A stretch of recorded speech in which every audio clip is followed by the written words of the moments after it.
নমস্কার বন্ধুরা, কাকলিস কুকিং শোতে সবাইকে স্বাগত। আজ আমি রান্না করছি মাছের মাথা দিয়ে লাউ শাকের একটা তরকারি। সিম্পল রেসিপি, কিন্তু খেতে দারুণ টেস্টি হয়, যেহেতু মাছের মাথা দিয়ে তৈরি করা হয়। আর এই রেসিপিতে আমি এমন একটা মশলা অ্যাড করেছি যেটা দিলে এই রেসিপির টেস্টটা আরো অনেক বেশি বেড়ে যাবে। তো চলুন দেখে নিই আমি কিভাবে রান্না করেছি মাছের মাথা দিয়ে লাউ শাকের তরকারি। তো তরকারিটা তৈরির জন্য এখানে বেশ কয়েকটা সবজি কেটে নিচ্ছি। আমি এখানে নিয়েছি কুমড়ো, বেগুন, পটল। আমি এই তিনটে সবজি নিয়েছি, তবে আপনারা চাইলে গ্রীষ্মকালীন আরও অনেক সবজি এর মধ্যে অ্যাড করতে পারেন। যত বেশি সবজি দেবেন খেতে তত বেশি টেস্ট হবে। তো সবজিগুলোকে আমি ডুমো ডুমো করে কেটে নিয়েছি, খোসা ছাড়িয়ে পরিষ্কার করে নিয়েছি। আর সমস্ত সবজি কাটার আগে আমি খুব ভালো করে ধুয়ে নিয়েছি। তো সবজিগুলো কাটা হয়ে গেছে। আর এখানে আমি লাউ শাকের পাতাগুলোকে কেটে নিয়ে নুন জলে ভিজিয়ে রেখে দিয়েছি বেশ কিছুক্ষণ। যখন রান্নার আগে এটাকে আমি নুন জল থেকে তুলে নিয়ে আরও একবার ধুয়ে নেবো। আর লাউয়ের ডাঁটাগুলোকেও এখানে আমি কেটে আলাদা করে রেখে দিয়েছি। তো এবার শুরু করা যাক রান্নাটা। যেহেতু আমি মাছের মাথা দিয়ে করছি, তাই প্রথমে আমি মাথাগুলোকে ভেজে নিচ্ছি। তো এখানে দিয়ে দিলাম বেশ খানিকটা সর্ষের তেল। রান্নাটা আমি সর্ষের তেলেই করব, যেহেতু শাক আর মাছ দিয়ে হচ্ছে, তো সর্ষের তেলটাই বেস্ট। তেলটাকে বেশ ভালো করে গরম করে নিলাম। বাইরে প্রচন্ড জোরে মেঘ গর্জন করছে আর বিদ্যুৎ চমকাচ্ছে, আর তার মধ্যে বসে আমি অডিও করছি। কিছু করার নেই, দরজা জানলা বন্ধ করে করছি, তাও আওয়াজটা ঘরের ভেতর চলে আসছে।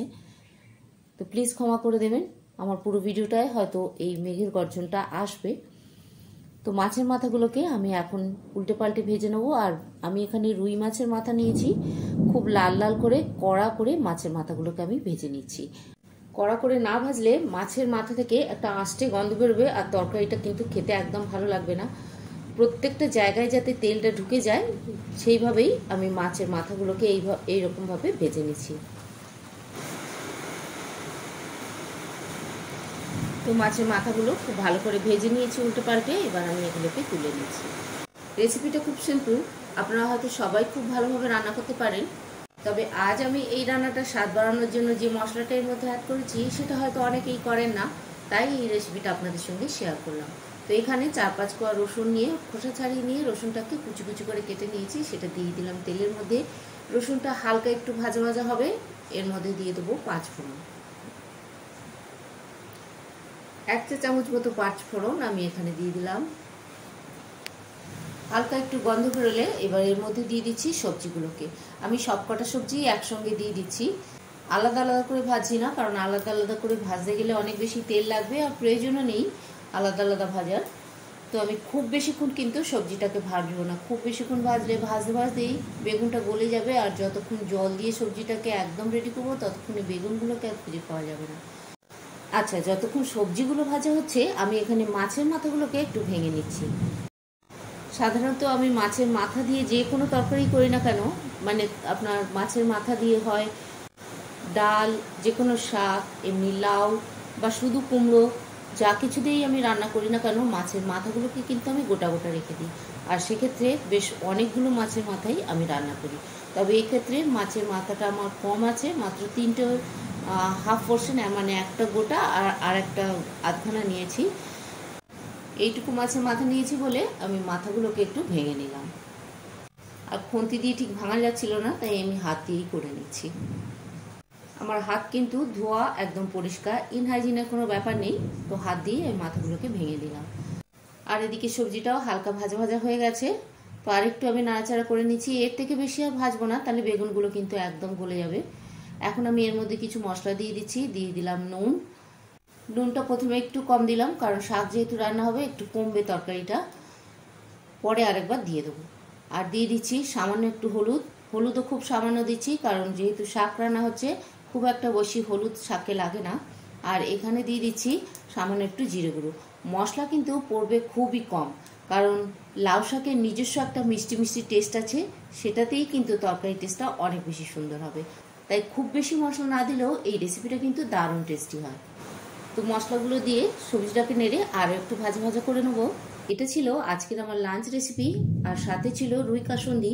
খেতে কিন্তু দারুণ টেস্টি হয়েছিল, সেটাও আমি লিংক এখানে দিয়ে দেবো, দেখে নেবেন প্লিজ। এখন এখানে মাছের মাথাগুলোকে অ্যাড করে দিচ্ছি, আর সেই সঙ্গে দিয়ে দিচ্ছি 3টে কাঁচা লঙ্কা। আমি রান্নাটা কাঁচা লঙ্কায় করছি, আপনারা চাইলে শুকনো লঙ্কা দিয়ে করতে পারেন, সেটাও খেতে কিন্তু দারুণ টেস্টি হয়। লঙ্কাটা তেলের মধ্যে ফোড়ন হিসাবে দিয়ে দিই। যে কোনো রান্নায় একটু বেশি সময় নিয়ে ভালো করে ভেজে রান্না করলে কিন্তু অনেক বেশি টেস্টি হয়। এখন এর মধ্যে আমি দিয়ে দিচ্ছি লাউয়ের পাতাগুলোকে।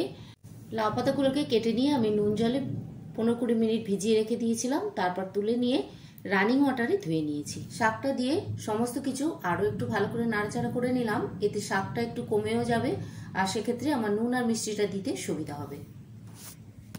তো বেশ খানিকক্ষণ নাড়াচাড়া করে নিলাম। এখন আমি এর মধ্যে অ্যাড করে দেবো গুড়। লাউ শাক এমনিতেই মিষ্টি মিষ্টি হয়, আর এই শাকটা একদম ফ্রেশ ছিল, টাটকা ছিল, তাই খেতে কিন্তু অনেক বেশি টেস্টি হবে। তো আমি সামান্য একটু এখানে মিষ্টি অ্যাড করে দিলাম, আপনারা চাইলে এটা অ্যাভয়েড করতে পারেন, তবে দিলে তরকারির টেস্টটা খেতে অনেক বেশি সুন্দর হয়। আবারও একটু নাড়াচাড়া করে মিষ্টিটাকে তরকারির সঙ্গে ভালো করে মিশিয়ে নিলাম। এখন আমি এর মধ্যে কিন্তু জল দেবো না, শাক থেকে যে জলটা বেরোচ্ছে সেই জলের মধ্যেই এই সবজিগুলো সেদ্ধ হয়ে যাবে। তো আমি চাপা দিয়ে দিলাম বেশ খানিকক্ষণ, যতক্ষণ না সবজি সেদ্ধ হয়। মাঝখানে একবার আমি নেড়ে নিয়েছিলাম, 15 মিনিট চাপা দিয়ে রান্না করে নেবার পর তরকারিটা সেদ্ধ হয়ে গেছে। এখন এর মধ্যে দিয়ে দিচ্ছি সেই সিক্রেট মশলা। আমি 1/4 টিস্পুন মেথি নিয়ে শুকনো খোলায় একটু টেলে নিয়েছিলাম, তারপরে গুঁড়ো করে এখানে দিয়ে দিলাম। মশলাটা দিলে তরকারির টেস্ট আর ফ্লেভার দুটোই অনেক অংশে বেড়ে যাবে। যদি কখনো এইভাবে রান্না না করে থাকেন, একবার করে খেয়ে দেখবেন, আশা করি ভালো লাগবে। তো কেমন লাগলো আমার আজকের এই সিম্পল রেসিপি কমেন্টের মাধ্যমে অবশ্যই জানাবেন। ভালো থাকবেন, সুস্থ থাকবেন। ভিডিওটা দেখার জন্য সবাইকেই ধন্যবাদ।